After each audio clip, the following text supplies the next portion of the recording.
Hello everyone, welcome to अपना सपना JRF and welcome to this video. आज की इस वीडियो में हम करने वाले हैं PYQs practice for CSIR NET दिसंबर 2023। तो आज की वीडियो में जो क्वेश्चन हम प्रैक्टिस करेंगे वो है जून 2019 में जितने भी मैचिंग टाइप क्वेश्चन आए हैं उनको आज हम डिस्कस करने वाले हैं। तो अगर आप मेरी सारी वीडियोस देख रहे हैं तो आपको पता ही होगा कि जून 2023 के सारे क्वेश्चन हो गए हैं मैचिंग टाइप, शिफ्ट 1 के भी और शिफ्ट 2 के भी। 2022 के भी शिफ्ट 1 के भी हो गए हैं और शिफ्ट 2 के भी हो गए हैं। ऐसे ही जून 2021 में भी शिफ्ट 1 के भी सारे मैचिंग टाइप क्वेश्चन में करवा चुकी हूँ और शिफ्ट 2 के भी हो चुके हैं।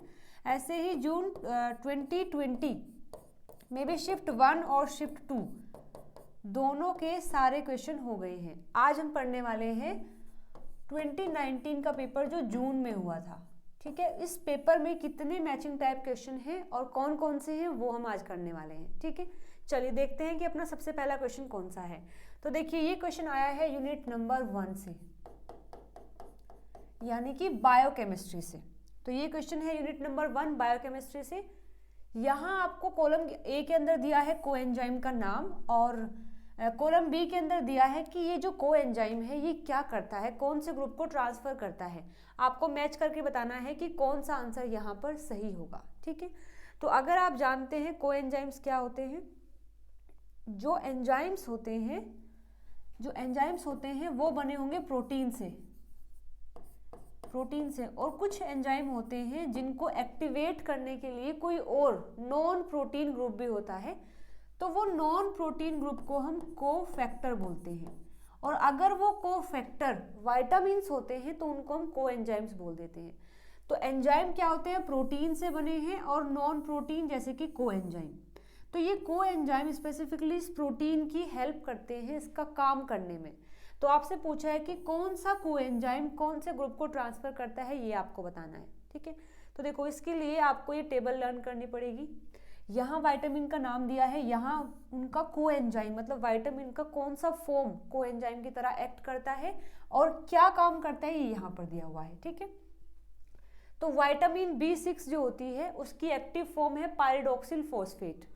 ये पायरिडॉक्सिल फॉस्फेट जब भी किसी एंजाइम के साथ में लगती है तो वो वहां पर जो अमीनो ग्रुप होता है उसको ट्रांसफर करने में हेल्प करवाता है। विटामिन B5 जिसका साइंटिफिक नेम है पेंटाथोनिक एसिड, इसकी एक्टिव फॉर्म होती है कोएंजाइम A और ये कोएंजाइम A हेल्प करता है ट्रांसफर करने में एसाइल ग्रुप को। ठीक है, ये हमने रेस्पिरेशन में भी पढ़ा हुआ है कोएंजाइम A के बारे में। विटामिन B2 इसका जो एक्टिव फॉर्म है वो है फ्लेविन एडेनिन डाइन्यूक्लियोटाइड यानी कि FAD और ये FAD हेल्प करता है इलेक्ट्रॉन को ट्रांसफर करने में। यानी कि अगर एक के पास इलेक्ट्रॉन है और वो अगर किसी दूसरे को देना चाहता है तो वो दूसरे के पास कैसे जाएगा, with the help of this FAD। फिर फोर्थ है विटामिन B3 जिसको हम बोलते हैं नियासिन। इसका जो एक्टिव फॉर्म है ये है निकोटिनामाइड एडेनिन डाइन्यूक्लियोटाइड। ठीक है, ये हेल्प करता है ट्रांसफर करने में हाइड्राइड आयन को। ओके, चलिए तो एक बार मैच कर लेते हैं। कोएंजाइम A हेल्प करता है तो ट्रांसफर द एसाइल ग्रुप, यानी A का हो जाएगा सेकंड और A का सेकंड आपको केवल एक ही ऑप्शन में दिया हुआ है, that is the second option. तो केवल एक ही मैचिंग से हम अपने सही आंसर पर आ गए हैं। ठीक है, इसके बाद जो पायरिडॉक्सिल फॉस्फेट है ये हेल्प करता है to transfer the amino group, यानी C का होना चाहिए फोर्थ, C का फोर्थ दिया हुआ है। इसके बाद FAD जो होता है ये हेल्प करता है इलेक्ट्रॉन को ट्रांसफर करने में, यानी B का होना चाहिए 1, तो यहाँ B का 1 दिया हुआ है। और लास्ट में बचा है निकोटिनामाइड एडेनिन डाइन्यूक्लियोटाइड, ये हेल्प करता है ट्रांसफर द हाइड्राइड आयन, यानी कि D का होना चाहिए थर्ड। तो second option is the right answer for this question. Okay, चलिए बात करते हैं अगले क्वेश्चन की। ये भी आया हुआ है यूनिट नंबर 1 से ही आप मान सकते हैं या फिर समहाउ ये यूनिट नंबर 3 का भी क्वेश्चन है, दैट इज मॉलिक्यूलर बायोलॉजी या फिर बायोकेमिस्ट्री से भी आप इसको मान सकते हैं। क्वेश्चन आया है tRNA के स्ट्रक्चर्स को लेकर के। तो tRNA के स्ट्रक्चर में कॉलम A में दिया है कि tRNA के अंदर ये आर्म्स होती हैं, कॉलम B में बताया है कि इन आर्म्स के अंदर क्या होता है। आपको मैच करके बताना है कि कौन सा ऑप्शन यहाँ पर सही है। ठीक है, तो देखिए tRNA के स्ट्रक्चर को इस पर मैंने एक वीडियो भी बनाया हुआ है जिसमें tRNA के स्ट्रक्चर को मैंने समझाया है। आप अगर नहीं जानते तो मैं यहाँ बता देती हूँ। ये है टीआरएनए का सेकेंडरी स्ट्रक्चर। इसमें कुछ आर्म्स होती हैं, कुछ लूप्स होते हैं। जैसे सबसे पहले यहाँ 3 प्राइम पर ये आर्म होती है, इसको बोलते हैं एक्सेप्टर आर्म। और इस एक्सेप्टर आर्म पर कुछ स्पेसिफिक न्यूक्लियोटाइड्स होते हैं जहाँ पर आकर के अमाइनो एसिड बाइंड करता है। ठीक है, टीआरएनए का काम होता है कि जब प्रोटीन की सिंथेसिस होगी तो वहाँ पर अमाइनो एसिड को ट्रांसफर करने का काम करता है ये टीआरएनए। तो जब ये अमाइनो एसिड को वहाँ लेकर जाता है तो सबसे पहले वो अमाइनो एसिड को अपने आप से जोड़ता है और फिर वहाँ लेकर जाता है। तो टीआरएनए की ये जो 3 प्राइम एक्सेप्टर आर्म होती है उसके पास एक सीक्वेंस होता है दैट इज कॉल्ड एसीसी, या फिर इसको सीसीए भी बोलते हैं। तो यहाँ पर आकर के स्पेसिफिक अमाइनो एसिड बाइंड हो जाता है। तो ये यहाँ इस आर्म की हेल्प से एक्सेप्ट करता है अमाइनो एसिड को, तो इसलिए इसको एक्सेप्टर आर्म बोलते हैं। ठीक है, तो यहाँ पर ये जो आर्म है यहाँ से लगा करके यहाँ तक, इसमें टोटल 8 बेस पेयर होते हैं। मतलब यहाँ 8 न्यूक्लियोटाइड होते हैं, 8 यहाँ होते हैं और ये बेस पेयर करके रखते हैं। तो 8 बेस पेयर का स्टेम होता है जिसमें 3 प्राइम पर ACC या फिर इसको CCA सीक्वेंस बोलते हैं। और उसको बोलते क्या है, एक्सेप्टर आर्म बोलते हैं, क्योंकि इस पर अमाइनो एसिड आकर जुड़ जाता है। ठीक है, तो ये होता है एक्सेप्टर आर्म। इसके बाद यहाँ ये है डी आर्म, ये जो है ये वाले पार्ट ये है डी आर्म। और डी आर्म के लास्ट में एक लूप लाइक स्ट्रक्चर बनी होती है जिसको डी लूप बोलते हैं। ये डी आर्म है, ये डी लूप है। इसको डी लूप क्यों बोलते हैं, क्योंकि इस लूप के अंदर ही एक न्यूक्लियोटाइड होता है दैट इज डाईहाइड्रोयूरिडिन। यहाँ पर क्या होता है, डाईहाइड्रोयूरिडिन, इसीलिए इसको डी लूप बोलते हैं। यहाँ पर ये जो आर्म है इसको टी आर्म बोलते हैं और ये जो लूप लाइक स्ट्रक्चर है इसको टी लूप बोलते हैं, जो टी आर्म के लास्ट में एंड पर है। और इसको टी लूप इसलिए बोलते हैं क्योंकि यहाँ पर टी साई सी होता है, यानी कि स्यूडो यूरिडिन यहाँ प्रेजेंट होता है, इसलिए इसको हम टी साई सी या फिर टी लूप भी बोलते हैं। ठीक है, इसके बाद लास्ट जो आर्म है इसको बोलते हैं एंटीकोडोन आर्म। और इस एंटीकोडोन आर्म के लास्ट में एक लूप होता है जिसको बोलते हैं एंटीकोडोन लूप। यहाँ क्या होते हैं, एंटीकोडोन होते हैं, क्योंकि टीआरएनए क्या कर रहा है, जाकर के अमाइनो एसिड को ट्रांसफर कर रहा है। तो जो एमआरएनए होता है, एमआरएनए पर होते हैं कोडोन। तो इस टीआरएनए पर इस कोडोन का जस्ट अपोजिट होता है।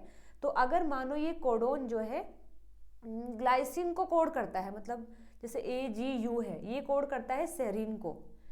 तो सेरीन को लाने वाले टीआरएनए पे जो एंटीकोडोन लूप है वो उस कोडोन का जस्ट कॉम्प्लीमेंट्री होगा, यानी कि यहाँ A है तो यहाँ U होगा, यहाँ G है तो C होगा, U है तो A होगा। ठीक है, तो इसको बोलते हैं एंटीकोडोन आर्म और इसको बोलते हैं एंटीकोडोन लूप, और यहाँ एंटीकोडोन होते हैं।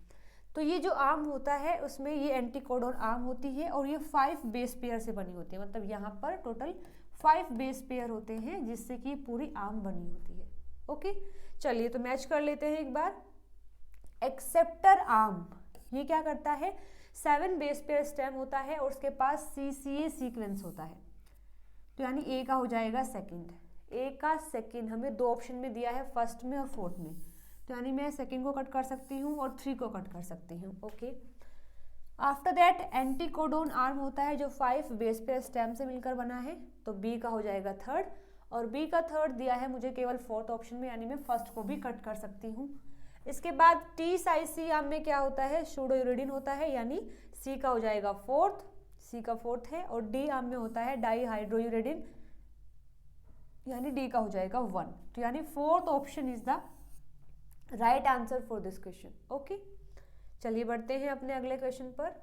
अच्छा, ये भी आया है यूनिट नंबर 1 से ही, यानी ये क्वेश्चन भी हमारा बायोकेमिस्ट्री से ही आया है।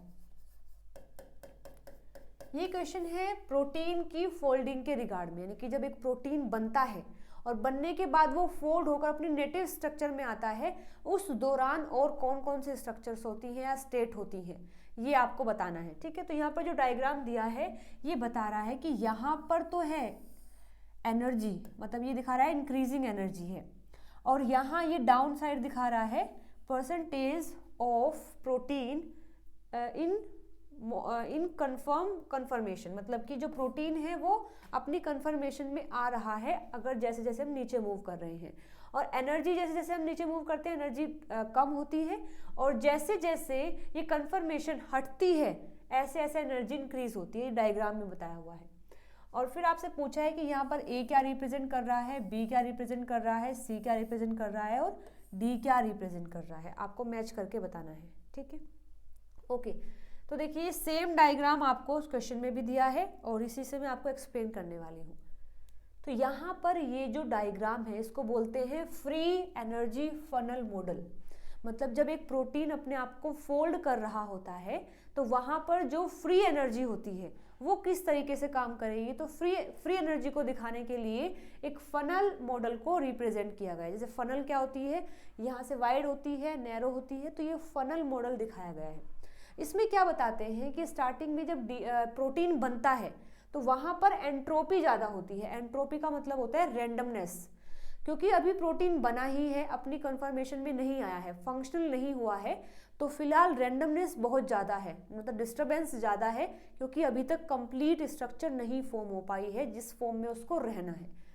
तो स्टार्टिंग में एंट्रोपी बहुत ज़्यादा होती है। ठीक है, इसके बाद जैसे जैसे ये आगे मूव करता है और यहाँ पर एनर्जी कम होती चली जाएगी, क्योंकि एनर्जी ऐसे ज़्यादा हो रही है, तो जैसे हम नीचे आएंगे तो एनर्जी तो होती जाएगी कम, लेकिन जो परसेंटेज है कि जो रेजिड्यूज है प्रोटीन के वो अपनी नेटिव कन्फर्मेशन में आ रहे हैं नहीं, ये ज़्यादा होता चला जाएगा। ठीक है, तो प्रोटीन फोल्डिंग स्टेप बताया गया है कि सबसे पहले हाईएस्ट एंट्रोपी होती है, स्टार्टिंग में एंट्रोपी जो सबसे ज़्यादा होती है।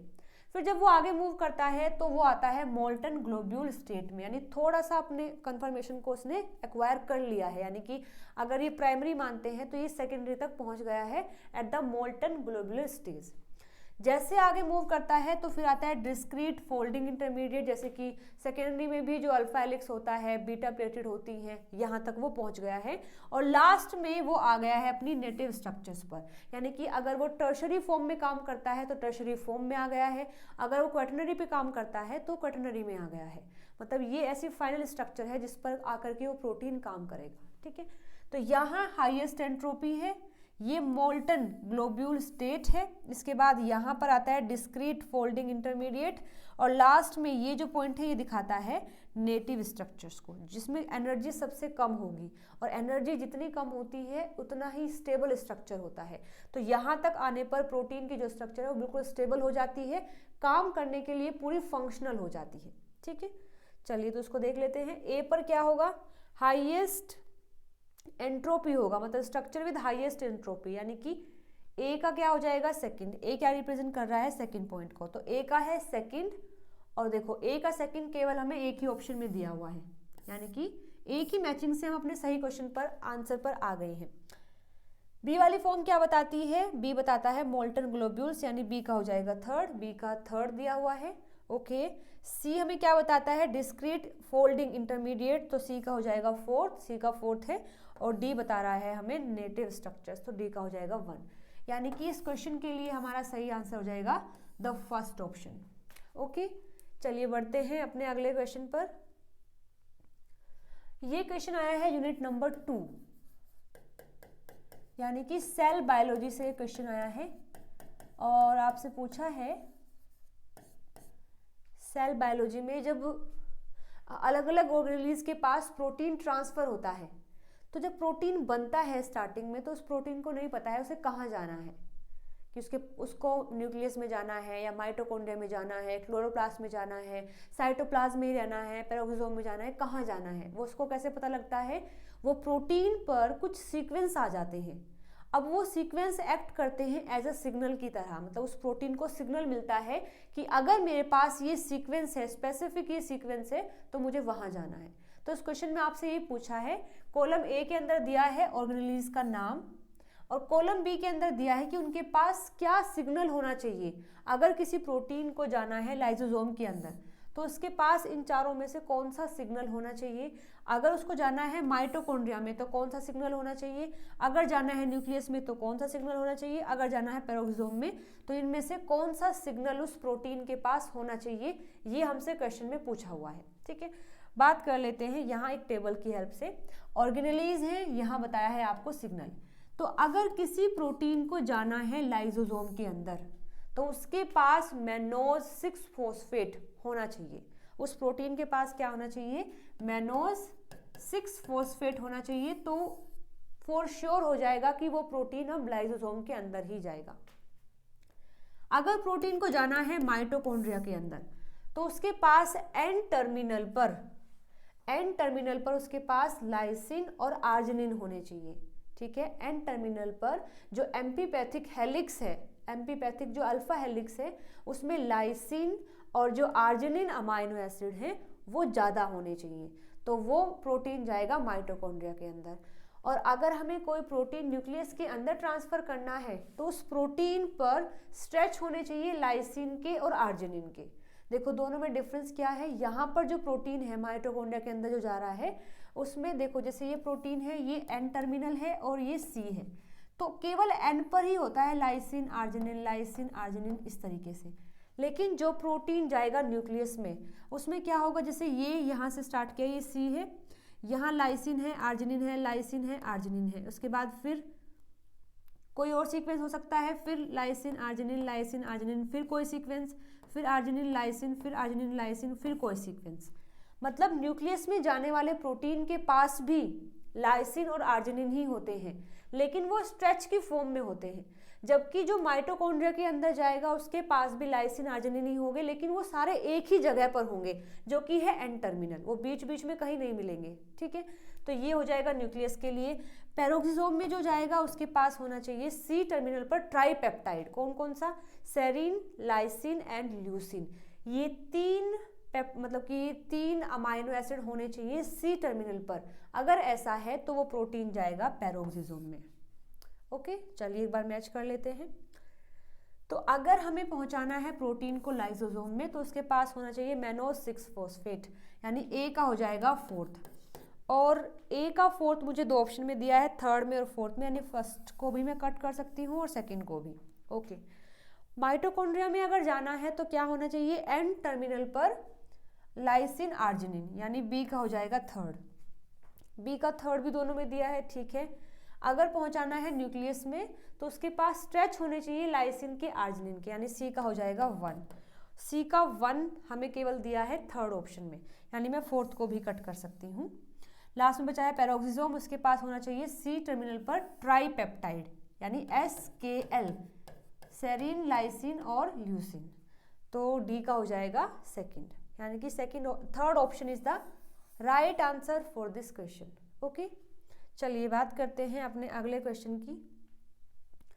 ये आया है यूनिट नंबर 4 से, cell signalling and cell communication, और इसी में ही आती है इम्यूनोलॉजी। तो ये क्वेश्चन हमारा उसी से ही है, इम्यूनोलॉजी से ही। आपसे पूछा है कि कॉलम X के अंदर यहाँ आपको दिया हुआ है सेल्स के नाम दिए हुए हैं, उनके ऊपर जो रिसेप्टर होते हैं उनका नाम दिया है, और कॉलम Y के अंदर बताया है कि किससे बाइंड होते हैं। आपको मैच करके बताना है कि कौन सा ऑप्शन यहाँ पर सही है। तो टी सेल रिसेप्टर क्या होता है, CD28 क्या है, CD8 क्या है और CD154 क्या है। पहले बात करते हैं टी सेल रिसेप्टर की। तो ऐसा रिसेप्टर जो कि टी सेल पर प्रेजेंट होता है उसको टी सेल रिसेप्टर बोलते हैं। होता क्या है कि टी सेल रिसेप्टर 2 चेन से मिलकर बना होता है, एक अल्फा होती है, एक बीटा चेन होती है। ये है अल्फा चेन, ये है बीटा चेन। अब इन अल्फा चेन बीटा चेन में भी 2 पार्ट होते हैं। जैसे अल्फा चेन में एक होता है कांस्टेंट रीजन, एक होता है वेरिएबल रीजन। कांस्टेंट रीजन कभी चेंज नहीं होता है, लेकिन वेरिएबल रीजन है वो अपने आप को चेंज करता रहता है।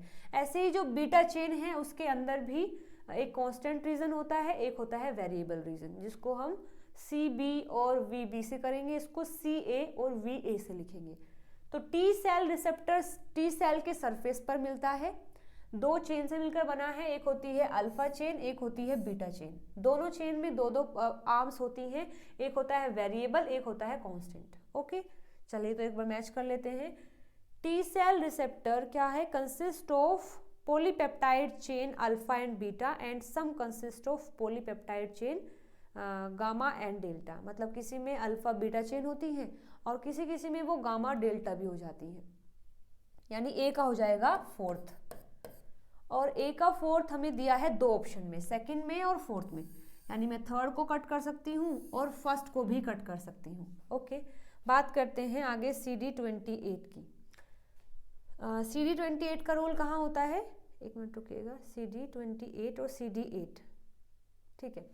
यहाँ एक फिनोमिना होता है कि टी सेल को एक्टिवेट किया जाता है बाय द बी सेल। होता क्या है कि जब भी हमारे बॉडी में कोई पैथोजन अटैक करता है तो सबसे पहले हमारे जो एंटीजन प्रेजेंटिंग सेल होते हैं, जिनमें बी सेल भी आता है और डेंड्राइट सेल भी होते हैं, वो एक्टिव होते हैं। वो एक्टिव होकर के उस माइक्रोब को अपने सरफेस पर लगा लेते हैं। जो भी माइक्रोब बॉडी के अंदर एंट्री किया है उसको किल करके वो अपने सरफेस पर लगा लेते हैं, और सरफेस पर लगा करके फिर वो एक्टिवेट करते हैं टी सेल को, क्योंकि जो TH सेल होती है, जो टी हेल्पर सेल होते हैं, वो आगे जा करके एंटीबॉडी बनाने में हेल्प करते हैं। तो ये बी सेल चाहता है कि मैं इस टी सेल को एक्टिवेट कर दूं, फिर ये टी सेल जा करके और बी सेल बनाएगा, और फिर ये बी सेल एंटीबॉडीज बनाएंगे। तो यहाँ पर टी सेल का एक्टिवेशन होता है with the help of B cell. कैसे कैसे होता है, देखो यहाँ कुछ चीज़ें जो है बाइंड करती हैं, जैसे कि जो एंटीजन प्रेजेंटिंग सेल होते हैं उनके सरफेस पर एक रिसेप्टर होता है जिसको बोलते हैं MHC सेकेंड। तो ये बाइंड करता है MHC सेकेंड, जो टी सेल का टी सेल रिसेप्टर है, जो भी हम पढ़ के भी आए हैं, टी सेल रिसेप्टर, उससे बाइंड करता है, ठीक है। और इस पर जो CD80 होता है, इसको CD86 भी बोलते हैं, ये बाइंड करता है CD28 से। इन सब का रोल होता है कि अच्छे तरीके से पूरा कॉम्बिनेशन हो जाए ताकि टी सेल का एक्टिवेशन हो सके, ठीक है। यहीं पर जो CD40 होता है बी सेल का, वो बाइंड करता है CD40L, इसी को हम CD154 भी बोलते हैं, ठीक है। इसको CD40 लिगेंड भी बोलते हैं, जिससे कि CD40 बाइंड करता है, या फिर इसको CD154 भी बोलते हैं। तो जो CD28 होता है वो बाइंड करता है CD80 से या फिर CD86 से। यहीं पर हमें मैच करना है अपना क्वेश्चन। जो CD28 होता है ये टी सेल पर होता है, और किससे बाइंड करता है, जो एंटीजन प्रेजेंटिंग सेल होता है उनके ऊपर जो CD80 या 86 होता है उससे बाइंड करता है। तो देखो हम लिख सकते हैं इसका आंसर, ये किससे बाइंड करता है, जो CD28 है बाइंड टू द B712 या फिर CD8086 on B cell and APC which trigger the T cell activation. Okay, मतलब ये जो CD28 होता है जो कि टी सेल पर प्रेजेंट होता है, ये बाइंड करता है बी सेल या फिर कोई और एंटीजन प्रेजेंटिंग सेल है उसके ऊपर जो CD80 और 86 है, जिसका दूसरा नाम होता है B712, तो उस पर बाइंड करके टी सेल का एक्टिवेशन करवाता है। यानी कि बी का हो जाएगा थर्ड, और बी का थर्ड हमें दिया है केवल एक ऑप्शन में, यानी मैं सेकंड को भी कट कर सकती हूँ। दो मैचिंग से ही हम अपने सही आंसर पर आ गए हैं।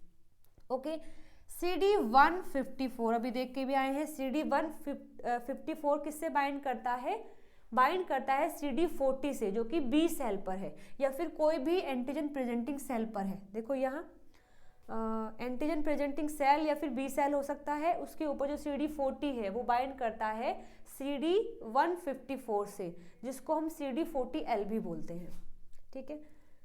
तो ये जो CD154 है ये प्रेजेंट होता है, इसको हम CD40L भी बोलते हैं। ये टी सेल पर प्रेजेंट होता है और बाइंड करता है जो बी सेल पर CD40 है उससे, और ट्रिगर करता है activation of antigen presenting cell and activation differentiation of B cell. B cell के डिफरेंशिएशन में आगे जा करके ये फिर हेल्प करता है, ठीक है। तो यानी डी का हो जाएगा 1, यहाँ आपको डी का 1 ही दिया हुआ है। अब बचा है लास्ट में CD8। देखो CD8 क्या होता है, जो टी सेल होते हैं वो दो टाइप के होते हैं, TH cell and TC cell. TH cell को बोलते हैं हम टी हेल्पर सेल, और TC सेल जिनको बोलते हैं हम टी साइटोटॉक्सिक सेल। ये TH सेल क्या करते हैं, आगे जा करके एंटीबॉडीज की फॉर्मेशन में हेल्प करते हैं, और ये TC सेल क्या करते हैं कि हमारी बॉडी के ही वो सेल जो किसी बैक्टीरिया ने इन्फेक्ट कर दिए हैं तो उन सेल को फिर किल कर दिया जाता है, ठीक है। हमारी बॉडी में कोई भी सेल है जिसको किसी माइक्रोब ने इन्फेक्ट कर दिया है, तो हमारी बॉडी के कुछ सेल ऐसे हैं जो अपनी ही बॉडी के सेल को किल करेंगे, और कैसे सेल, जो कि इन्फेक्टेड हो गए हैं, उनको बोलते हैं TC सेल।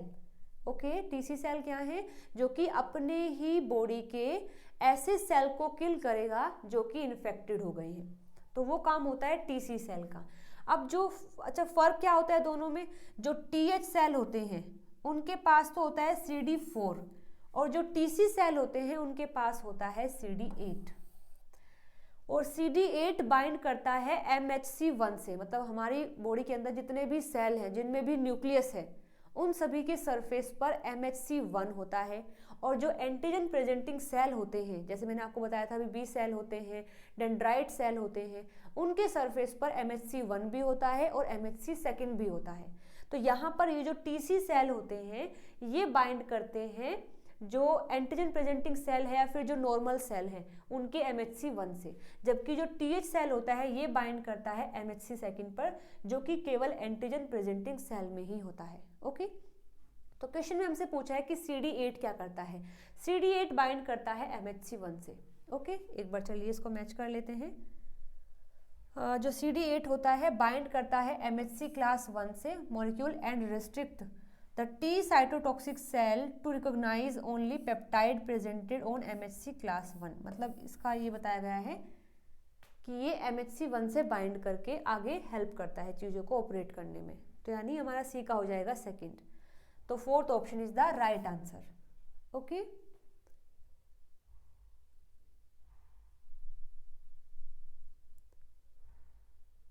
चलिए आगे बढ़ते हैं। नेक्स्ट क्वेश्चन हमारा अगेन ही आया है यूनिट नंबर 4 से। देखिए इसमें कॉलम एक्स दिया है, कॉलम वाई दिया है। कॉलम एक्स के अंदर आपको दिए हैं सेल के अंदर मिलने वाले रिसेप्टर, और कॉलम वाई के अंदर दिया है उनके कुछ फंक्शनल कैरेक्टर्स। आपको मैच करके बताने हैं कि कौन सा ऑप्शन यहाँ पर सही है। ओके, तो सबसे पहले मैं आपको बताऊंगी about the steroid receptor. Steroid receptors क्या होते हैं? ओके, देखो जैसे ये हमारा सेल है, तो सेल के अंदर कुछ रिसेप्टर तो मिलते हैं सरफेस पर यहाँ, और कुछ मिलते हैं सेल के अंदर। सेल के अंदर वो रिसेप्टर मिलेंगे जिसके लिगेंड सेल की मेम्ब्रेन को क्रॉस कर सकते हैं। ठीक है, सेल के अंदर वो रिसेप्टर मिलेंगे जिसका लिगेंड, मतलब जो इससे बाइंड करेगा वो इस मेम्ब्रेन को क्रॉस कर सके। अब मानो अगर ये अंदर है, इसका लिगेंड इससे बाइंड करेगा तभी चीज़ें यहाँ ऑपरेट होंगी, और इसका लिगेंड ऐसा है जो कि इसको क्रॉस नहीं कर सकता, तो कुछ फ़ायदा होगा? कुछ फ़ायदा नहीं होगा। इसीलिए इन रिसेप्टर को अंदर रखा गया है, क्योंकि इनके लिगेंड इसको क्रॉस कर सकते हैं, और जो हमारी सेल की मेम्ब्रेन को क्रॉस कर सकते हैं उन्हें बोलते हैं नॉन पोलर सब्सटेंस या फिर नॉन पोलर लिगेंड। और सरफेस पर वो रिसेप्टर होते हैं जिनके लिगेंड इस मेम्ब्रेन को क्रॉस नहीं कर सकते, इसीलिए उनका रिसेप्टर पहले ही सरफेस पर रख दिया गया है ताकि उन्हें क्रॉस ना करना पड़े, क्योंकि वो क्रॉस कर ही नहीं सकते हैं। ठीक है, तो स्टेरॉइड रिसेप्टर्स क्या होते हैं? स्टेरॉइड रिसेप्टर होते हैं जो कि स्टेरॉइड से बाइंड करते हैं, और स्टेरॉइड क्या है? ये होते हैं नॉन पोलर होते हैं, मतलब ये मेम्ब्रेन को क्रॉस करके अंदर आ सकते हैं। तो स्टेरॉइड रिसेप्टर क्या है? जो सेल के अंदर मिलेंगे, यानी कि इंट्रासेलुलर होंगे। ओके, तो बस आपको यही कैच करना था यहाँ पर। स्टेरॉइड रिसेप्टर्स क्या होते हैं? Intracellular high affinity receptor which upon binding with ligand act as a transcription factor and bind to DNA। बिल्कुल सही बात है। स्टेरॉइड रिसेप्टर वो होते हैं जो सेल के अंदर मिलते हैं, अपने लिगेंड से बाइंड करने के बाद वो एक्ट करते हैं एज अ ट्रांसक्रिप्शन फैक्टर और बाइंड कर लेते हैं DNA से। तो सी का हो जाएगा 1, और सी का 1 हमें दिया है 2 ऑप्शन में, सेकंड में और थर्ड में, यानी मैं फर्स्ट को कट कर सकती हूँ और मैं फोर्थ को कट कर सकती हूँ। ओके, आगे दिया है ट्रांसफेरिन रिसेप्टर और एक है एसाइलोग्लाइकोप्रोटीन रिसेप्टर। पहले बात कर लेते हैं अबाउट द ट्रांसफेरिन रिसेप्टर। एक टर्म होती है एंडोसाइटोसिस। इसका मतलब है कि बाहर से कोई चीज़ें अगर सेल के अंदर जाती हैं उसको एंडोसाइटोसिस बोलते हैं। तो यहाँ पर होता क्या है, देखिए 2 टर्म होती हैं, एक है ट्रांसफेरिन और एक होता है ट्रांसफेरिन रिसेप्टर और एक होता है आयरन। तो ये जो तीनों हैं इनका काम होता है आयरन को अंदर लेके जाना, मतलब ये तो अंदर जाता ही है, इन दोनों का काम है इस आयरन को अंदर लेके जाना। तो यहाँ पर रिसेप्टर तो है ये, इसका लिगेंड है ट्रांसफेरिन और इससे बाइंड करता है आयरन, मतलब आयरन लिगेंड नहीं है, iron is not the ligand. Ligand कौन है? ट्रांसफेरिन है। इसका रिसेप्टर कौन होगा? ट्रांसफेरिन रिसेप्टर होगा। तो देखो ये सेल का मेम्ब्रेन है, इस पर रिसेप्टर है ये, ये रिसेप्टर है जिसका नाम है ट्रांसफेरिन रिसेप्टर, और ये जो स्ट्रक्चर दिखाई गई है ये है ट्रांसफेरिन। ठीक है, तो ये रिसेप्टर है, ये इसका लिगेंड है, यहाँ बाइंड हो गया है। लेकिन बाइंडिंग कब होती है? जब ये ट्रांसफेरिन बाइंड कर लेता है आयरन से।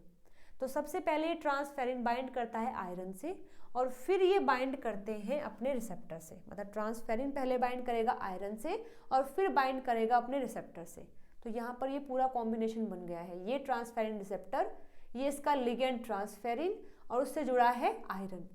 तो जब ये पूरा कॉम्बिनेशन बन जाता है तो उसके बाद ये पूरा ही अंदर आ जाता है। इसके यहाँ क्लेथ्रिन कोटेड पिट बन जाती है जो इसको पूरे को अंदर इनगल्फ कर लेती है।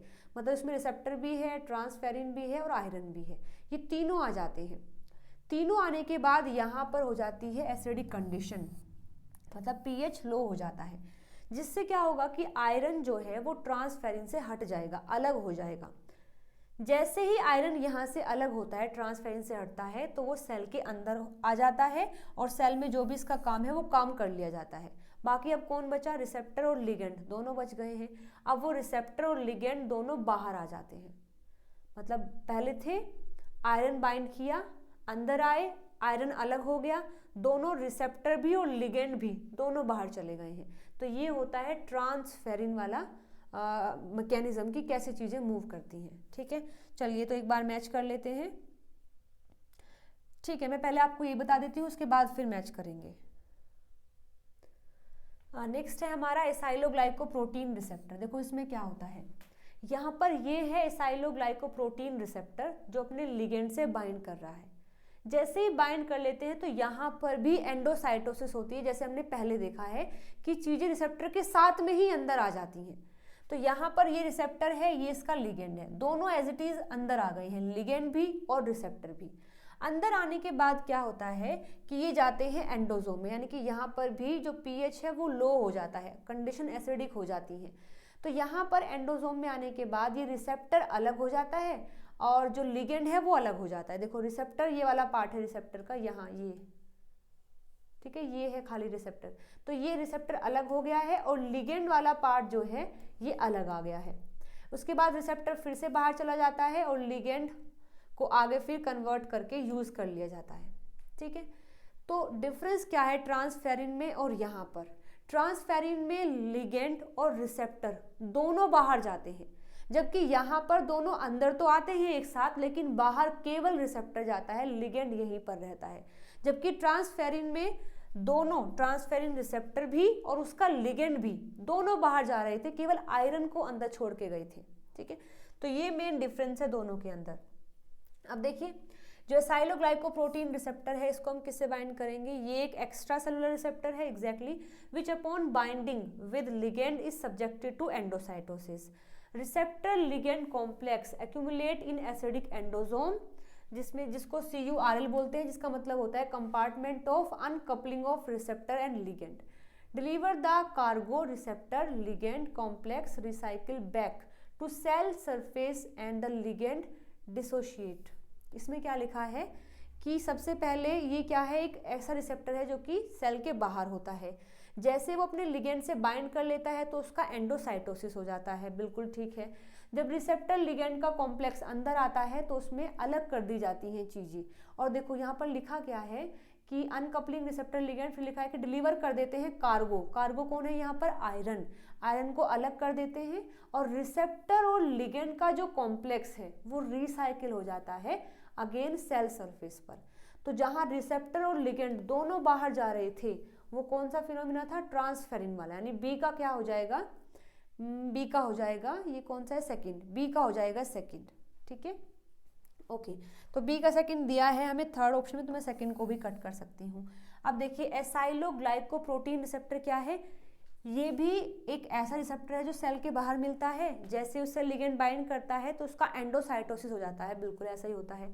उसके बाद रिसेप्टर लिगेंड का जो कॉम्प्लेक्स है वो एक्यूमुलेट होते हैं एसिडिक एंडोजोम में और वहाँ पर फिर वो अलग हो जाते हैं। तो ligand get dissociate transfer to the lysosome और जो रिसेप्टर है वो रिसाइकिल हो जाता है।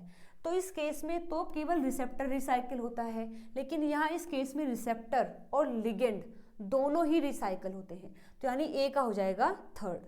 और ए का थर्ड हमें दिया है केवल थर्ड ऑप्शन में, यानी कि third option is the right answer for this question. I hope आप समझ गए हैं कि इन दोनों में डिफरेंस क्या है। एक में तो केवल रिसेप्टर रिसाइकिल हुआ है, लेकिन ट्रांसफेरिन वाले में रिसेप्टर और लिगेंड दोनों ही रिसाइकिल होते हैं। तो आई होप वो क्वेश्चन समझ आया होगा। आगे बात कर लेते हैं। ये क्वेश्चन आया है यूनिट नंबर 6 से, यानी यूनिट नंबर 7 एनिमल फिजियोलॉजी से एक क्वेश्चन आया हुआ है। और क्वेश्चन आया है इलेक्ट्रोकार्डियोग्राम से, यानी कि हमारे हार्ट में जो साइकिल चलती है, लगातार पंपिंग होती है ब्लड की, उसके रिगार्ड में एक ग्राफिकल रिप्रेजेंटेशन होती है, एक डायग्राम बनाया जाता है जिसको बोलते हैं इलेक्ट्रोकार्डियोग्राम। इसमें कुछ इंटरवल्स होते हैं, कुछ कॉम्प्लेक्सेस होते हैं, उसमें बताना है आपको कि कौन सा काम होता है। ठीक है, तो कॉलम ए के अंदर दिया है आपको उनकी वेव्स के बारे में, और कॉलम बी के अंदर की वे वेव क्या रिप्रेजेंट करती हैं ये आपको मैच करके बताना है। ठीक है, तो सबसे दिया है पहले पी आर इंटरवल, फिर क्यू आर एस ड्यूरेशन, फिर Q T interval and then S T interval. चलिए देख लेते हैं। तो ये होता है इलेक्ट्रोकार्डियोग्राम। इसमें सबसे पहले एक वेव आती है, उसको बोलते हैं पी वेव। उसके बाद फिर एक इंटरवल होता है, छोटा सा सेगमेंट। उसके बाद थोड़ी सी चीज़ें फिर नीचे जाती हैं, फिर अगेन ऊपर जाती हैं, जिसको बोलते हैं, ये जब नीचे आया है तो क्यू बोलते हैं, ऊपर गया तो आर, फिर नीचे आया तो एस। इस कंप्लीट को बोलते हैं क्यू आर एस कॉम्प्लेक्स। इसके बाद फिर थोड़ा सा प्लेट्यू फेज आता है, मतलब कुछ नहीं होगा यहाँ, फिर से एक वेव आएगी जिसको बोलते हैं टी वेव। ठीक है, तो यहाँ पर ये यहाँ से लगा करके यहाँ तक इसको बोलते हैं पी आर इंटरवल, मतलब पी से आर तक का जो टाइम है ये पी आर इंटरवल है। और यहाँ ये वाला जो सेगमेंट है इसको बोलते हैं पी आर सेगमेंट। ये पूरा टाइम पी आर इंटरवल, ये पी आर सेगमेंट।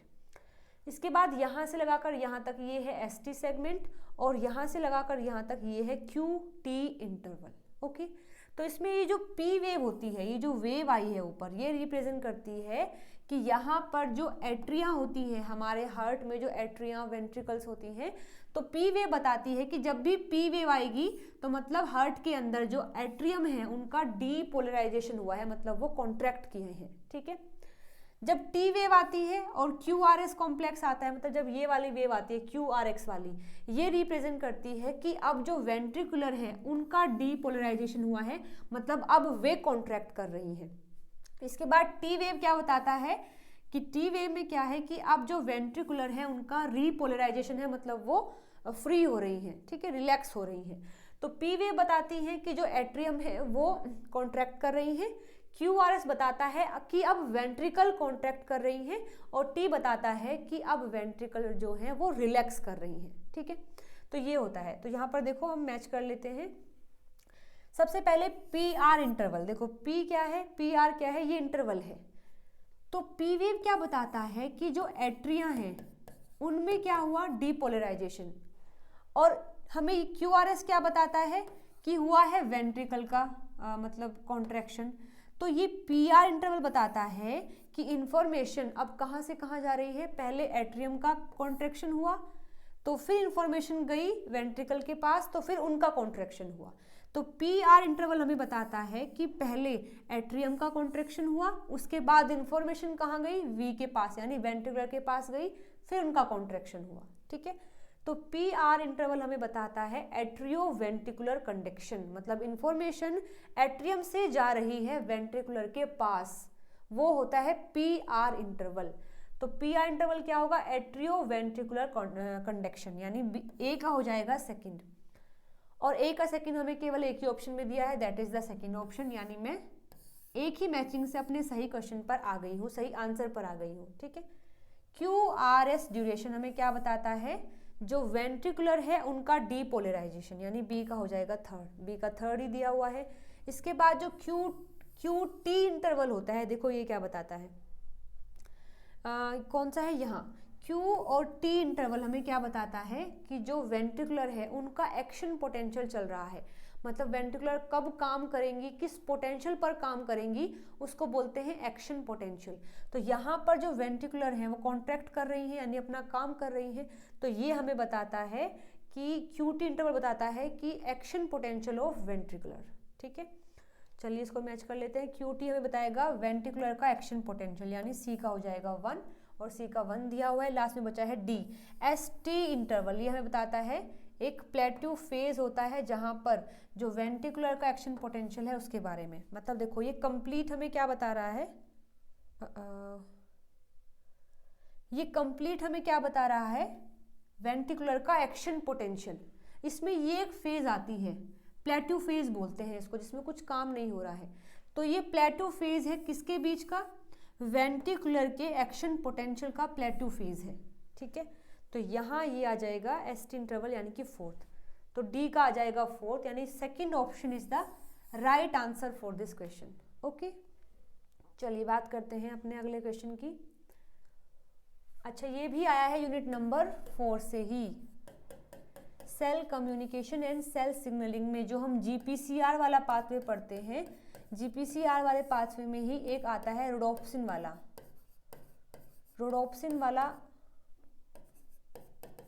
कॉन्सेप्ट आता है जो कि देखने में, विजुअलाइजेशन में हेल्प करता है। ठीक है, तो उसके रिगार्ड में, GPCR के रिगार्ड में यहाँ कुछ ऑप्शन दिए हैं, आपको कनेक्ट करके बताना है कि कौन सा सही है। ठीक है, तो देखो सबसे पहले हम बी को उठा लेते हैं एक बार। रोडोप्सिन काइनेज नाम से इंडिकेशन है। काइनेज एंजाइम क्या करता है, फोस्फेट को ऐड करता है, यानी जहां पर भी काइनेज फोस्फेट ऐड करेगा वो उसको फोस्फोराइलेट कर देता है। ठीक है, तो रोडोप्सिन काइनेज क्या करता है, फोस्फोराइलेट कर देता है ऑप्सिन को। ठीक है, रोडोप्सिन में ऑप्सिन है तो ऑप्सिन को क्या कर देता है, फोस्फोराइलेट कर देता है। ठीक है, तो यानी बी का हो जाएगा 1, और बी का 1 हमें दिया है केवल एक ही ऑप्शन में, वो भी 3rd में। तो यानी एक ही मैचिंग से मैं अपने सही आंसर पर आ गई हूँ। ठीक है, एरेस्टिन क्या होता है कि जब काफ़ी लंबे समय तक लाइट आती रहती है, काफ़ी लंबे समय तक जब लाइट आती रहती है तो ये जो रोडोप्सिन है ये इनएक्टिव हो जाता है। ठीक है, या फिर इसको इनएक्टिव करना पड़ता है, या फिर कुछ ऐसे फैक्टर होते हैं जो कि अभी चाहते हैं कि मतलब सेल में ज़रूरत नहीं है कि रोडोप्सिन एक्टिवेट हो, तो वहाँ पर आता है एरेस्टिन जो कि बाइंड करता है फोस्फोराइलेटेड ऑप्सिन से और चीज़ों को टर्मिनेट कर देता है। ठीक है, तो ये क्या करता है, बाइंड करता है फोस्फोराइलेटेड ऑप्सिन से और टर्मिनेट कर देता है चीज़ों को। ठीक है, तो यानी सी का हो जाएगा सेकंड, सी का सेकंड दिया है। अब देखो फोस्फेटेज क्या करता है, यदि ऑप्सिन पर लगा है फोस्फेट तो वो बाइंड करेगा एरिस्टिन से और टर्मिनेशन हो जाएगा। लेकिन अगर मैं उस फोस्फेट को हटा दूं तो वहां पर जो टर्मिनेशन है वो बंद हो जाएगा, मतलब फिर चीजें बंद नहीं होंगी।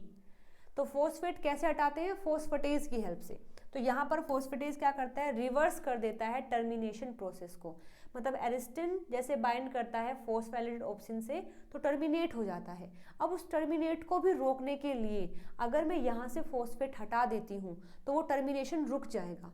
फोस्फेट कैसे हटाते हैं, विद द हेल्प ऑफ फोस्फेटेज, यानी कि डी का हो जाएगा 4th। देखो यहाँ डी का 4th ही दिया हुआ है। लास्ट बचा है फोस्फोराइलेटेड ऑप्सिन। ये क्या करता है, देखो डिक्रीज करता है एक्टिवेशन ऑफ ट्रांसड्यूसिन। देखो ट्रांसड्यूसिन क्या होते हैं, इसके ऊपर मैंने डिटेल में एक वीडियो बनाई हुई है GPCR पार्ट 2 के नाम से, उसका लिंक मैं डिस्क्रिप्शन में आपको दे दूंगी। डिटेल में आप इस पूरे पाथवे को वहाँ पढ़ सकते हैं। अगर मैं यहाँ पढ़ाऊंगी तो काफ़ी लंबा हो जाएगा। ठीक है, अगर आपको इसके बारे में पता है तो आप इस क्वेश्चन को आराम से कर लेंगे, नहीं अगर आपको पता है तो इस वीडियो का लिंक मैं डिस्क्रिप्शन में दे दूंगी। आप इस वीडियो को देख करके इस पूरे पाथवे को आराम से पढ़ सकते हैं। ठीक है, तो यहाँ पर हमने देख लिया है कि इस क्वेश्चन का जो सही आंसर है वो 3rd ऑप्शन है। ठीक है, ओके, चलिए बात करते हैं अगले क्वेश्चन की। ये आया हुआ है यूनिट नंबर 7 से अगेन, यानी कि एनिमल फिजियोलॉजी से। तो एनिमल फिजियोलॉजी में जब हम पढ़ते हैं हार्मोन के सिंथेसिस, तो उसी के रिगार्ड में एक क्वेश्चन आया हुआ है, दिया है the pathway of synthesis of aldosterone in the zona glomerulosa along with the intracellular location is shown below. मतलब कि जो एल्डोस्टेरोन होता है उसकी फॉर्मेशन के लिए यहाँ आपको पाथवे दिया गया है और पूछा है कि कोलेस्ट्रॉल कन्वर्ट होता है प्रोजिनोलोन में। ठीक है, वो कैसे, ए एंजाइम की हेल्प से। आपको ए का नाम बताना है। फिर ये कन्वर्ट होता है प्रोजेस्टेरोन में with the help of B enzyme, आपको बी का नाम बताना है। फिर ये कन्वर्ट होता है 11 डीऑक्सी कोर्टिकोस्टेरोन में, वो सी से होता है, आपको सी का नाम बताना है। मतलब यहाँ आप समझ गए ए क्या है, बी क्या है, सी क्या है, आपको इनके नाम बताने हैं। ठीक है, चलिए देख लेते हैं। तो कोलेस्ट्रॉल जो होता है, कोलेस्ट्रॉल में फर्दर एक एंजाइम आता है जो साइड चेन क्लीवेज करता है। तो साइड चेन क्लीवेज को हम SCC क्लीवेज भी बोलते हैं। SCC एंजाइम आकर के कोलेस्ट्रॉल को कन्वर्ट कर देता है प्रीजिनोलिन में, ठीक है। तो ए पर क्या आ जाएगा हमारा, SSC एंजाइम आ जाएगा, ठीक है। तो जो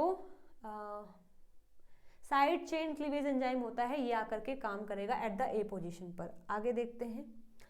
इसके बाद ये कन्वर्ट होता है प्रोजेस्टेरोन में with the help of 3 beta hydroxy steroid dehydrogenase की हेल्प से ये कन्वर्ट होता है प्रोजेस्टेरोन में। फिर प्रोजेस्टेरोन कन्वर्ट होता है 11 डीऑक्सी कोर्टिकोस्टेरोन में with the help of 21 hydroxylase की हेल्प से। तो सी पर आ जाएगा यहाँ ये, ठीक है। चलिए एक बार मैच कर लेते हैं। तो ए पर क्या आया है, P450 side chain cleavage enzyme, यानी ए का हो जाएगा सेकंड, और ए का सेकंड दिया है हमें थर्ड में और फोर्थ में, यानी फर्स्ट सेकंड को मैं कट कर सकती हूँ। इसके बाद जो सेकंड है बी है उस पर आया था 3 बीटा हाइड्रोक्सी स्टेरॉइड डीहाइड्रोजिनेज, यानी बी का हो जाएगा थर्ड, और बी का थर्ड दिया है केवल थर्ड ऑप्शन में, तो ये भी कट हो जाएगा। इसके बाद लास्ट बचा है सी पर आया है हमारा 21 हाइड्रोक्सीलेज, तो इसका आंसर हो जाएगा द थर्ड ऑप्शन। आगे आप इसको और भी देख के लिख सकते हैं। इसके बाद ये कन्वर्ट होता है 11B हाइड्रोक्सिलेशन होता है with the help of 11 beta hydroxylase की हेल्प से, तो बन जाता है कोर्टिकोस्टेरोन। और अगर यहाँ दूसरा मैकेनिज्म चलता है तो 11B हाइड्रोक्सिलेशन आकर के बना देता है कोर्टिकोस्टेरोन। फिर इसके बाद 3 बीटा हाइड्रोक्सिलेशन होता है जिससे बनता है 18 हाइड्रोक्सी कोर्टिकोस्टेरोन, और फिर आता है 1 बीटा जिससे बन जाता है एल्डोस्टेरोन। तो आपके क्वेश्चन में केवल यहाँ तक चीज़ें दी गई हैं, हो सकता है अगली बार यहाँ से आ जाए तो इनको भी आप याद कर सकते हैं, ठीक है। चलिए बात करते हैं अगले क्वेश्चन की। ये आया है यूनिट नंबर 9 यानी डाइवर्सिटी ऑफ ऑर्गेनिज्म से। यहाँ आपको कॉलम एक्स के अंदर दिया है ऑर्गेनिज्म का नाम, कॉलम वाई के अंदर आपको बताया है कि ये ऑर्गेनिज्म कैसे रेस्पिरेशन करते हैं, कैसे सांस लेते हैं, सांस छोड़ते हैं, उनके पास कौन सा ऑर्गन होता है, ये आपको मैच करके बताना है, ठीक है। देखिए तो एनाबस जो होता है उसके पास होती है लेब्रिंथ ऑर्गन जो कि उसके रेस्पिरेशन में हेल्प करता है। देखो इसमें कोई कॉन्सेप्ट नहीं है, आपको चीज़ें याद करनी होंगी, ठीक है। इसके बाद आता है क्लेरिस, क्लेरिस के अंदर होती है एर्बोरिसेंट ऑर्गन जो कि रेस्पिरेशन में उसकी हेल्प करते हैं। उसके बाद जो एम्फीपोनस जो होता है उसमें होते हैं एयर सैक्स जो कि इसकी हेल्प करते हैं रेस्पिरेशन में। इसके बाद जो चाना है या फिर कैना है इसके अंदर होता है सुप्रा ब्रैंकियल कैविटी जो हेल्प करते हैं फॉर द रेस्पिरेशन, ओके। चलिए मैच कर लेते हैं। तो एनाबेस में क्या होती हैं, लेब्रिंथ ऑर्गन्स होते हैं, यानी ए का हो जाएगा 1, और ए का 1 हमें दिया है केवल एक ऑप्शन में, तो मैं इन तीनों को कट करके अपने सही आंसर पर आ गई हूँ, ठीक है। इसके बाद जो क्लेरिस है उसमें क्या था, एर्बोरिसेंट ऑर्गन था, यानी बी का 4th, बी का देखो 4th दिया हुआ है। इसके बाद जो एम्फीपोनस था उसके अंदर थे एयर सैक्स, यानी सी का हो जाएगा 2nd। जो कैना है उसके अंदर होते हैं सुप्रा ब्रैंकियल कैविटी, यानी डी का हो जाएगा 3rd। तो 3rd option is the right answer for this question, okay. चलिए आगे बात कर लेते हैं। ये भी यूनिट नंबर 9 से ही है, यानी डाइवर्सिटी ऑफ लिविंग ऑर्गेनिज्म से। यहाँ कॉलम एक्स में दिया है आपको प्रोसेस का नाम, डेवलपमेंटल प्रोसेस, और कॉलम वाई के अंदर दिया है ऑर्गेनिज्म का नाम। तो आपको बताना है कि किस ऑर्गेनिज्म के अंदर जब उनका डेवलपमेंट होता है तो कौन सी प्रोसेस मिलती है, ये आपको बताना है, ठीक है। तो देखिएगा जो स्टार फिश होती है जब वो डेवलप करती है तो उसमें होती है पेडिसिलेरिया। अब पेडिसिलेरिया क्या है, छोटे छोटे से ऑर्गन होते हैं जो स्टार फिश की हेल्प करते हैं प्रे को कैप्चर करने में, ठीक है। तो pedicellariae are minute stalked appendages that are found in among the spine of echinoderms, मतलब जो स्टार फिश है या फिर उसी की स्पीसीज के जो अदर ऑर्गेनिज्म है उनके अंदर उनके स्पाइंस पर ये स्ट्रक्चर मिलती हैं जो हेल्प करती हैं प्रे को कैप्चर करने में, ठीक है। तो पेडिसिलेरिया कहाँ बनते हैं, स्टार फिश के अंदर बनते हैं, ठीक है। ओबिलिया जो होता है उसमें होता है मेटाजेनेसिस। मेटाजेनेसिस क्या होता है, अल्ट्रेशन ऑफ जनरेशन, मतलब कि एक ही एनिमल की 2 फेज होती हैं, एक सेक्सुअल रिप्रोडक्शन करती है और वो सेक्सुअल रिप्रोडक्शन करके बनाती है एसेक्सुअल फॉर्म, और फिर वो एसेक्सुअल फॉर्म करती है सेक्सुअल रिप्रोडक्शन, करती है एसेक्सुअल रिप्रोडक्शन और बनाती है सेक्सुअल फॉर्म, ठीक है। फिर से बता देती हूँ। उसमें होता क्या है कि जो एसेक्सुअल फॉर्म है, जो एसेक्सुअल फॉर्म है वो एसेक्सुअल रिप्रोडक्शन करके बनाती है सेक्सुअल फॉर्म को, और सेक्सुअल फॉर्म सेक्सुअल रिप्रोडक्शन करके बनाती है एसेक्सुअल फॉर्म को। इसे बोलते हैं मेटाजेनेसिस, मतलब अल्टरेशन ऑफ जनरेशन। ठीक है, तो alteration of generation that is metagenesis is the term use for the process of alteration of generation. Obelia alternate between asexual and sexual mode of generation. Polyps होती है asexually produce और Medusa, while Medusa sexually produce polyps. ठीक है, मतलब कि जो polyps होता है वो एसेक्सुअली रिप्रोडक्शन करके मेडुसा बनाता है और मेडुसा सेक्सुअल रिप्रोडक्शन करके पोलिप बनाता है। ठीक है, तो यहाँ पर ये अल्टरनेशन ऑफ जनरेशन होता रहता है, इसको बोलते हैं मेटाजेनेसिस। ये कहाँ मिलता है? ओबिलिया में मिलता है, यानी ओबिलिया के अंदर क्या हो जाएगा? मेटाजेनेसिस। इसके बाद टीनिया जो होती हैं जिसको टैप वॉर्म बोलते हैं, तो जो हमारे पेट में कीड़े हो जाते हैं वो ये टीनिया ही होते हैं, टैप वॉर्म ही होते हैं। ठीक है, वो करते हैं एपोलाइसिस। इसका मतलब क्या होता है कि उनकी जो स्ट्रक्चर है वो धीरे धीरे बड़ी होती रहती है। अब वो जब बड़ी होती है तो वो उतना संभाल नहीं पाते हैं, इसीलिए वो अपनी स्ट्रक्चर को कट करते रहते हैं, लास्ट से कट करते रहते हैं ताकि स्ट्रक्चर मेंटेन हो जाए। जैसे देखो ये है टैप वोम, तो कितनी बड़ी स्ट्रक्चर है, इस स्ट्रक्चर को हैंडल नहीं कर पाता है टीनिया, तो ये क्या करता है अपने पोस्टीरियर एंड से चीज़ों को कट करना स्टार्ट कर देता है। और ये हमारे पेट में होते हैं, तो जब हमारा जो एक्सक्रीटरी मतलब जो वेस्ट होता है जब वो बाहर निकलता है तो उसी के साथ में ये जो पार्ट इसने अपने कट किए हैं वो भी बाहर निकल जाते हैं और ये अपने स्ट्रक्चर को मेंटेन कर लेता है। इसको बोलते हैं एपोलाइसिस। ठीक है, इन टीनिया सोलियम जो ग्रेविड प्रोग्लोटिस्ट होते हैं are regularly detach from the posterior end of the strobila and are sent out with the faeces of the host. The shedding of gravid proglottids by the tapeworm is called the apolysis. मतलब tapeworm या फिर taenia जब अपने part को posterior and से अलग करता है, इस प्रोसेस को बोलते हैं एपोलाइसिस। ठीक है, इसके बाद नेक्स्ट आता है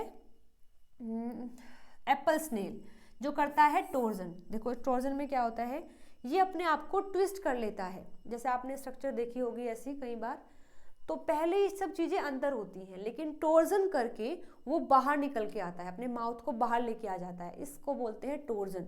ठीक है, तो torsion is a process that occur during the larval development in all the gastropod including the apple snail.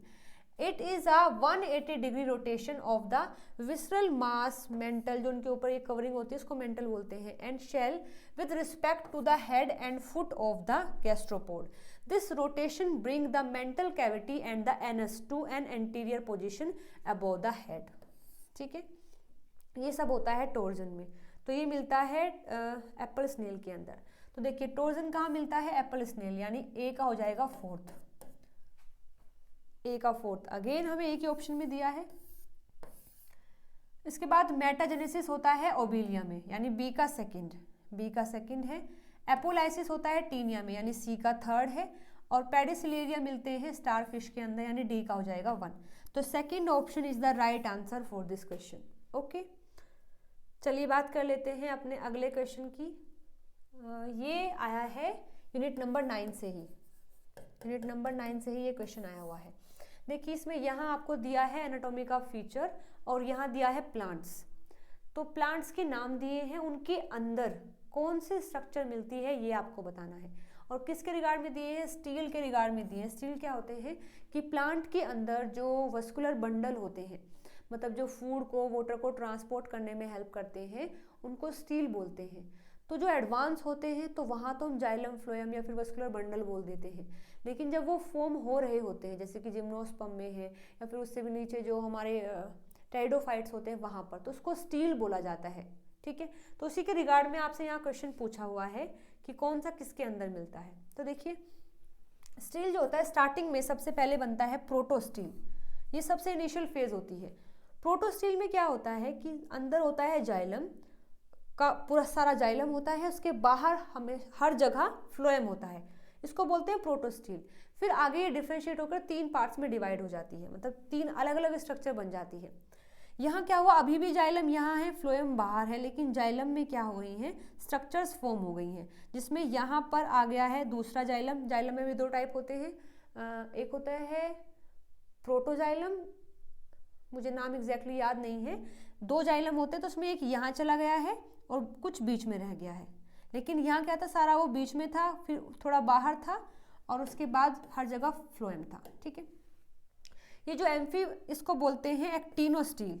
इसके बाद जो एक्टोफ्लोइक सिफेनोस्टील होता है, उसमें पिथ बन जाती है बीच में। पिथ मतलब क्या होता है, खाली स्पेस होता है जिसमें पैरेन्काइमस सेल होते हैं। ठीक है, तो पिथ बन जाता है, पिथ के बाहर जाइलम फिर फ्लोएम आते हैं, इसको बोलते हैं सिफेनोस्टील। इसके बाद जो एम्फीफ्लोइक सिफेनोस्टील होती है, उसमें भी क्या होता है कि यहाँ एक ऐसे कवरिंग हो जाती है जिसमें बीच में जाइलम रह जाता है और उसके आसपास चारों तरफ क्या हो जाता है, फ्लोएम हो जाता है। ठीक है, इसको बोलते हैं एम्फीफ्लोइक, इसको बोलते हैं एक्टोफ्लोइक। इसके बाद जो एक्टिनोस्टील है, ये कन्वर्ट होता है प्लेक्टोस्टील में, जिसमें कि ऐसे रेटिकुलर स्ट्रक्चर्स बन जाती हैं, मतलब जो जाइलम है वो नेटवर्क की फॉर्म में आ जाता है, बाहर फ्लोएम रह जाता है। और ये जो सिफेनोस्टील था, ये कन्वर्ट होता है डिप्टोस्टील में, जिसमें कि ऐसे बंडल्स बन जाते हैं, जिसमें बीच में जाइलम की ऐसे लाइन होती है और साइड में फ्लोएम होते हैं। यहाँ जो ये सिफेनोस्टील था, ये कन्वर्ट होता है सोलेनोस्टील में, जिसमें कि यहाँ जाइलम आ गया है, यहाँ फ्लोएम, मतलब बीच में स्पेस आ गया है। इसके बाद यू स्टील में क्या होता है, ऐसे बंडल बन जाते हैं, जिनको बोलते हैं कॉन्जॉइंट बंडल। कॉन्जॉइंट का मतलब होता है एक ऐसा बंडल जिसके अंदर जाइलम भी है और फ्लोएम भी है और बीच में कैम्बियम है, इसको बोलते हैं कॉन्जॉइंट मस्कुलर बंडल। और फिर ये कन्वर्ट होते हैं फाइनली एक्टोस्टील में, जिसमें बहुत सारी बंडल्स बन जाते हैं। यहाँ तो थोड़े बहुत थे, इसमें ज़्यादा बन जाते हैं। ठीक है, तो प्रोटोस्टील जो होता है, मतलब ये वाला जो है, ये मिलता है स्लेजनेला के अंदर। ठीक है, सिफेनोस्टील जो है ये मिलता है मार्सिलिया के अंदर, और जो यू स्टील है ये मिलता है इक्विसिटम के अंदर। ये आपको याद रखने पड़ेंगे। ठीक है, ओके। तो प्रोटोस्टील कहाँ मिला है, प्रोटोस्टील जहाँ पर जाइलम सराउंड हो रहा है फ्लोएम से, ये मिलता है, अभी हमने पढ़ा है, स्लेजनेला के अंदर।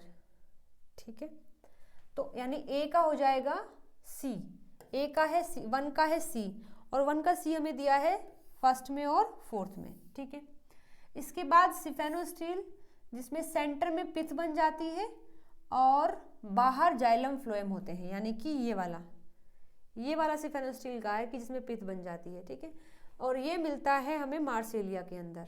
ओके, ये मार्सिलिया के अंदर, यानी कि सेकंड का हो जाएगा बी, सेकंड का बी दिया है केवल फर्स्ट ऑप्शन में। इसके बाद यू स्टील, ये मिलता है इक्विसिटम के अंदर, यानी थर्ड का हो जाएगा डी। तो first option is the right answer for this question. Okay, चलिए आगे देखते हैं।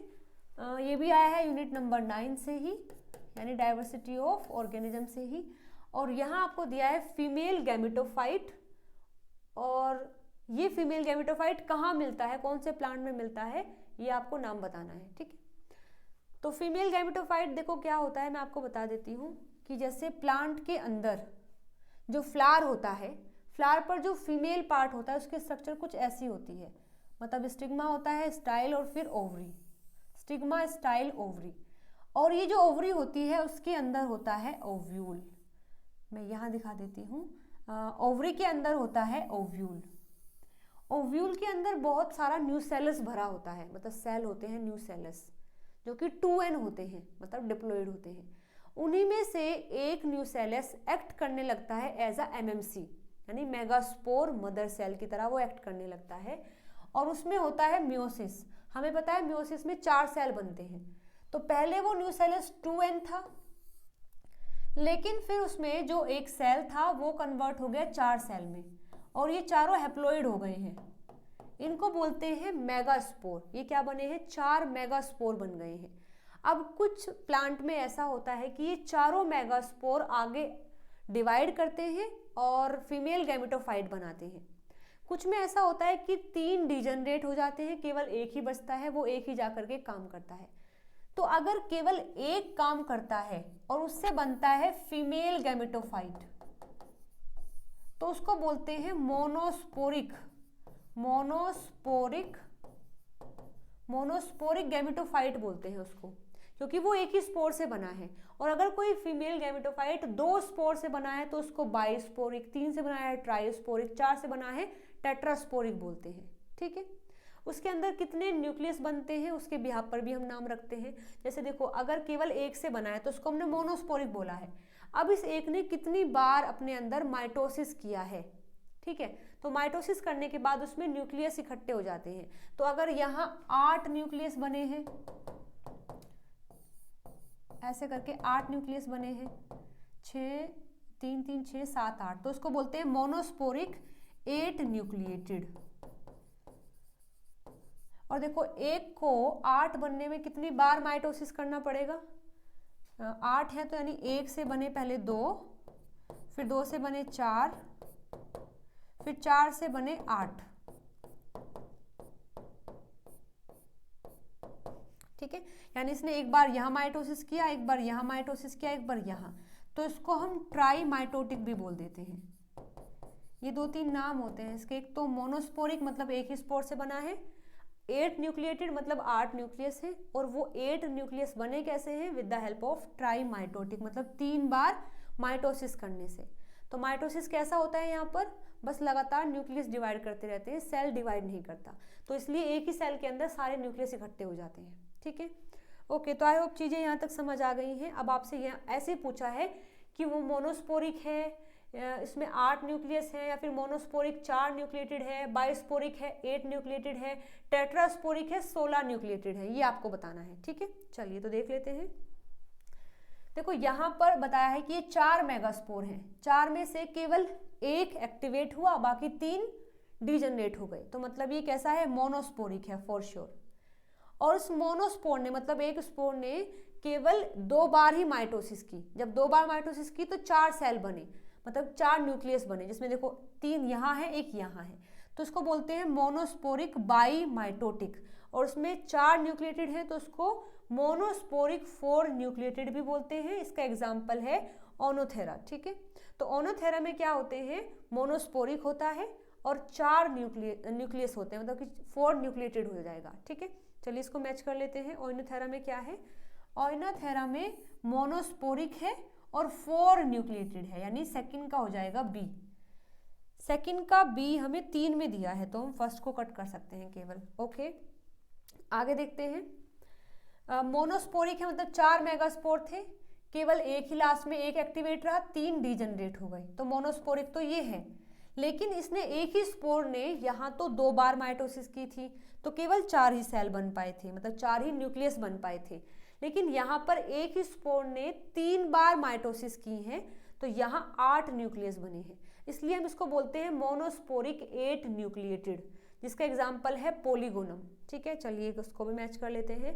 तो पोलीगोनम क्या है, पोलीगोनम मोनोस्पोरिक है लेकिन 8 मतलब न्यूक्लियस होते हैं, तो 1 का हो जाएगा डी।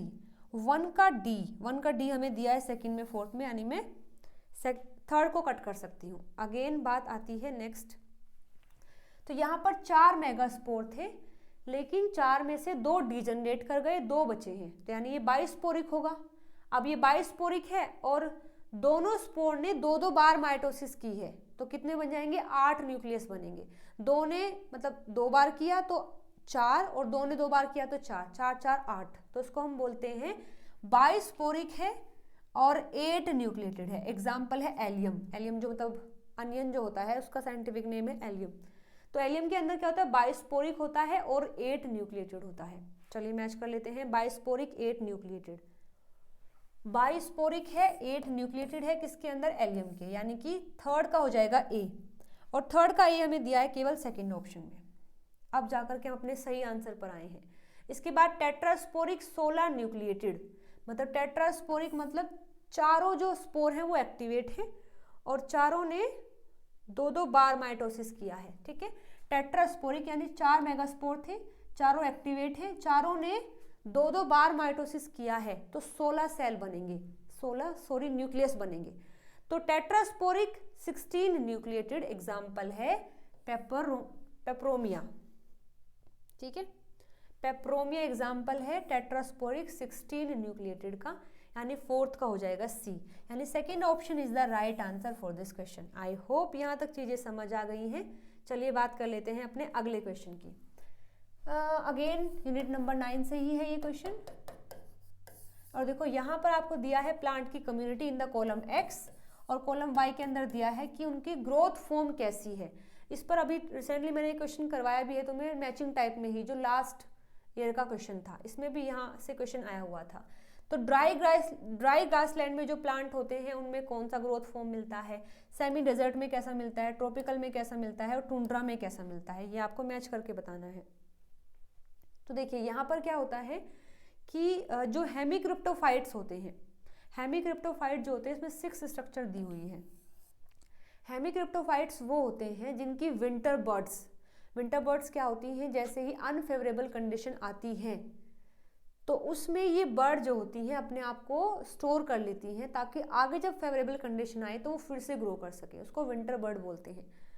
तो जो हेमिक्रिप्टोफाइट्स होते हैं उनकी जो विंटर बर्ड होती हैं वो या तो अंडरग्राउंड होती हैं या फिर अगर बाहर निकली होंगी तो जस्ट अबोव द ग्राउंड होंगी, मतलब ग्राउंड से ज़्यादा ऊपर नहीं होती है, या तो ग्राउंड में अंदर ही होंगी या तो सोइल के अंदर ही होंगी, या फिर अगर बाहर भी है तो बस थोड़ी सी बाहर निकली हुई है, उनको बोलते हैं हेमिक्रिप्टोफाइट्स। ठीक है, और ये हेमिक्रिप्टोफाइट्स कहाँ मिलता है, ड्राई ग्रासलैंड और टुंड्रा के अंदर। टुंड्रा में तो क्या होता है कि जो बर्ड्स होती हैं वो स्नो में दबी हुई होती हैं, और ड्राई ग्रासलैंड में वो मतलब जो ग्राउंड होता है उसमें नीचे होती है या फिर थोड़ा सा ऊपर निकली होती है बस।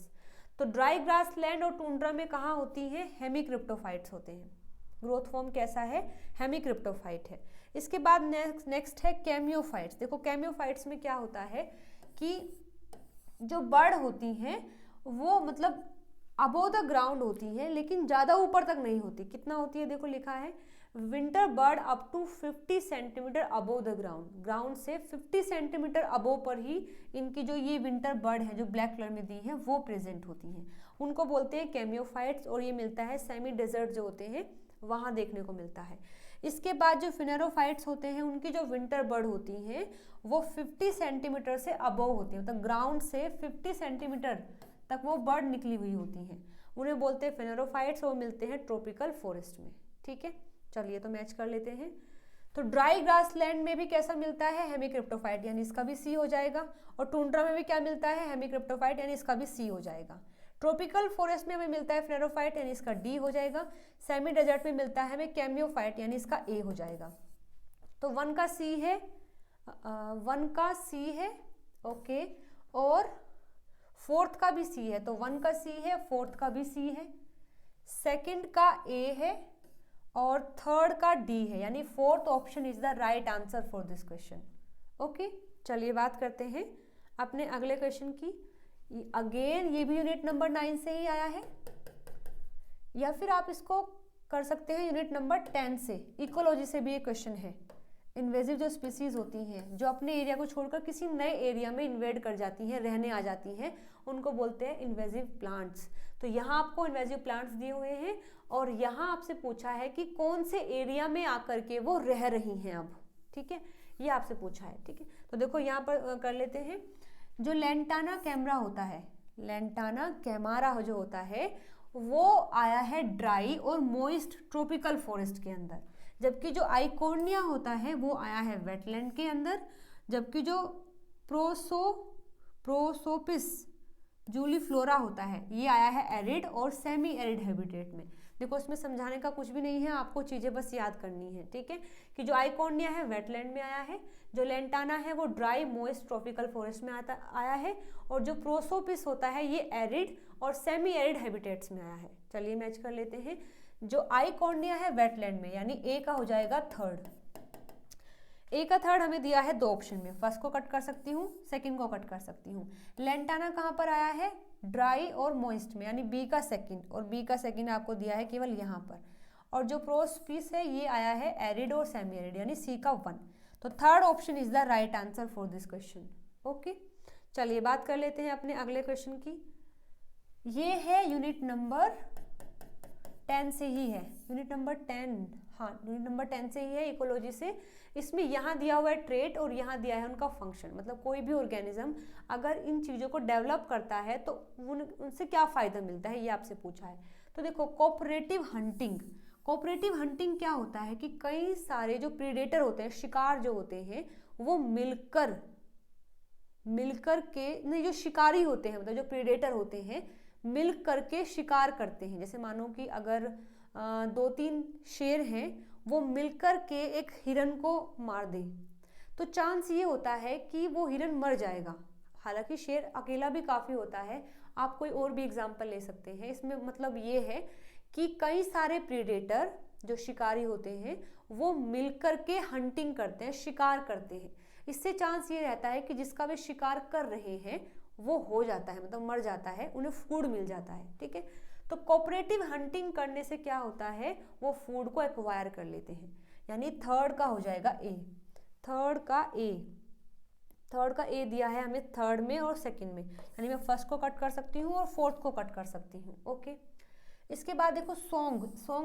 कोई भी बर्ड होती है या फिर कोई भी ऑर्गेनिज्म है, वो सॉन्ग क्यों गाता है, ताकि वो अपनी टेरिटरी को डिफेंस कर सके। यानी मानो ये जो जंगल होते हैं उनमें भी हर एक एनिमल के अपने अपने एरिया बने होते हैं, मतलब ये इतना एरिया मेरा है, ये इतना एरिया मेरा है। तो अब ये हमारी तरह ऐसे घर तो नहीं बनाते हैं, दीवार तो नहीं बनाते हैं कि ये इतनी यहाँ तक मेरा है, बस थोड़ा सा एक कुछ मार्कर्स कर देते हैं जिससे ये फिक्स हो जाता है कि हाँ ये टेरिटरी उसकी है। तो कुछ सॉन्ग भी गाते हैं वहाँ बैठकर, सॉन्ग गाते हैं, ये बताते हैं कि ये मेरा इलाका है, ये मेरी टेरिटरी है। तो अपनी टेरिटरी को डिफेंस करने के लिए कुछ ऑर्गेनिज्म सॉन्ग भी गाते हैं और कुछ मेटिंग करने के लिए भी सॉन्ग गाते हैं। ठीक है, तो फोर्थ का हो जाएगा सी, फोर्थ का सी। अच्छा, दोनों में दिया है। ठीक है, अब आता है एपोसेमेटिज्म और एक आता है बास्किंग। देखो बास्किंग होता है सन बाथिंग, जैसे देखो ये सन बाथिंग कर रही है, मतलब कि धूप में धूप का मजा लेना, इसको बोलते हैं बास्किंग। इसको सनिंग भी बोलते हैं, बास्किंग भी बोलते हैं, और उसको हम सन बाथिंग भी बोलते हैं।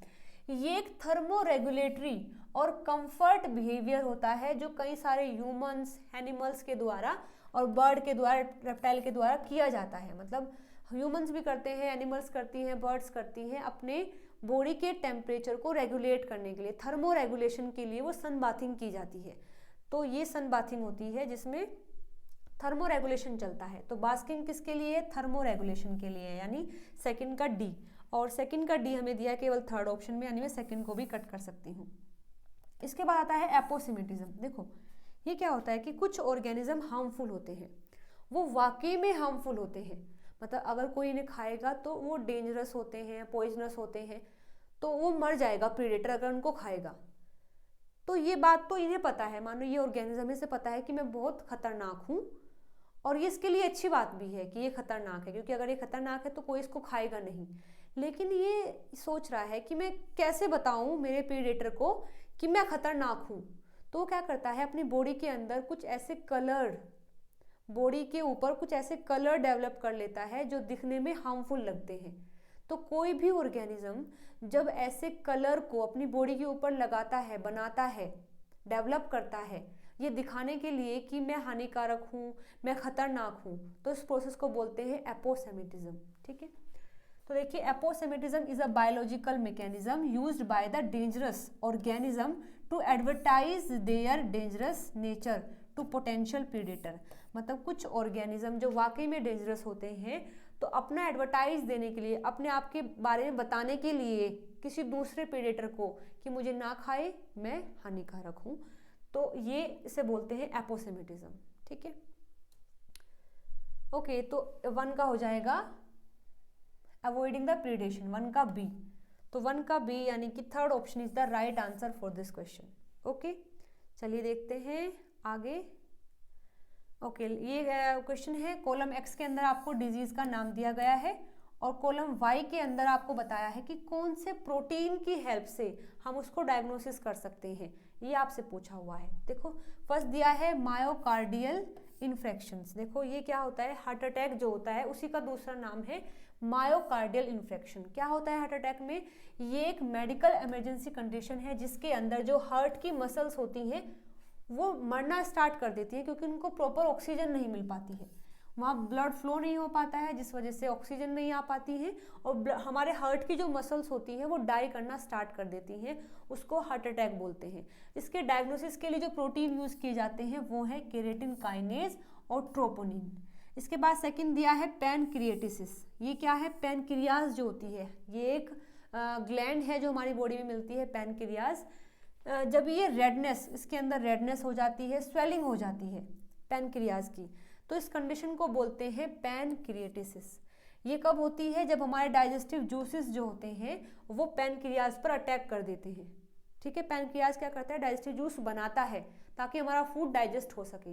लेकिन अगर ये डाइजेस्टिव जूसेस, ये एंजाइम पैनक्रियाज पर ही अटैक कर दे तो वो रेड कलर की हो जाती है, स्वेल कर जाती है। इसको बोलते हैं पैनक्रिएटिसिस। इसको डायग्नोसिस करने के लिए जो प्रोटीन होते हैं वो एमाइलेज होता है और लिपेज होता है। ठीक है, चलिए मैच कर लेते हैं। मायोकार्डियल अगर हुआ है तो इसमें केराटिन काइनेज की रिक्वायरमेंट होगी और ट्रोपोनिन की, यानी ए का है सेकंड और फोर्थ, ए का सेकंड और फोर्थ। ठीक है, ए का सेकंड और ए का फोर्थ। जो पैनक्रिएटिसिस है इसमें एमाइलेज यानी बी का 1 और लिपेज बी का 3rd। तो बी का 1 बी का 3rd यानी कि first option is the right answer for this question. Okay, चलिए आगे देख लेते हैं। ठीक है, हमारे 2019 के जून वाले पेपर के जितने भी मैचिंग टाइप क्वेश्चन हैं वो सारे हमने सोल्व कर लिए हैं। तो आई होप आपको ये वीडियो पसंद आई होगी। अगर आई है तो वीडियो को लाइक शेयर सब्सक्राइब जरूर से कर देना। चलिए मिलते हैं अगली वीडियो में नए क्वेश्चंस के साथ में। Till then bye bye, take care.